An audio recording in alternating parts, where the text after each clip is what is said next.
The next thing that he says here is that we need to run with endurance. So the race that we're in is not a sprint. It's not this short distance thing. It's an ongoing. In fact, the race lasts our entire life. So what things do we need to do in order to be able to run with endurance, to be able to keep going consistently? Yeah. Well, I think it's the same way as setting goals, and this is just kind of a thought that just came to me. So when you set goals, you have small goals, short-term goals, intermediate goals, and long-term goals.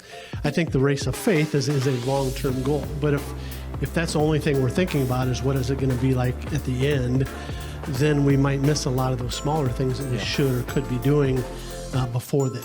So I think it's important that we kind of set short, intermediate, and intermediate goals to kind of get us through that phase. Because I think if I was training for a marathon today, I wouldn't be thinking I'd be so intimidated about having to run 26 miles because I can't run a quarter mile. Yeah. So I think learning how to run a quarter mile, then a half mile, then 3 miles, I think it's that process in which you do. Yeah, that's a really good point.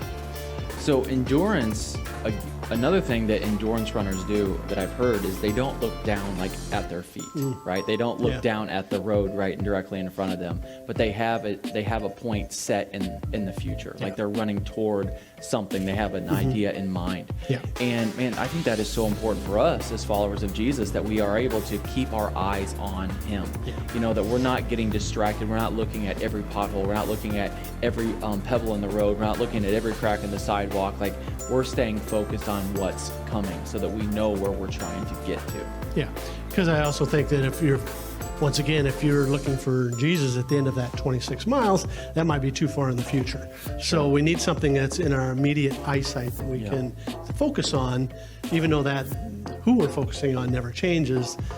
The length in which we're looking outward, I guess, I don't know if that makes sense, can be a shorter term. Absolutely. So not only do we keep our eyes established and focused on Jesus, but it says that Jesus, he's the champion. I love that. Yeah. So no matter how fast we run, no matter how good we are, Jesus is already the champion. Yeah. He's already done it as well as it can ever be done.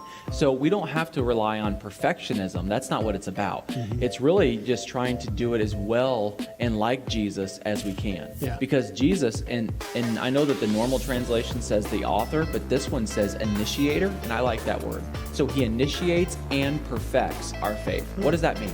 Yeah.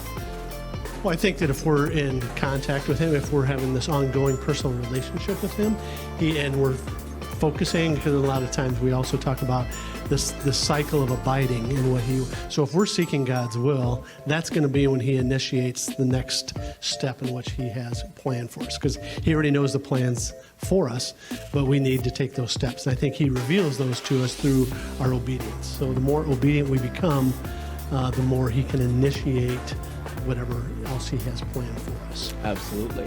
And since he's the one who initiated it, we realize it wasn't our idea anyway. Like, this is all about him. Mm-hmm. And since it's all about him, well, then we shouldn't rely on ourselves to be able to do it, because he's the one who's going to perfect us. He's the one that's going to get us to the place that we need to get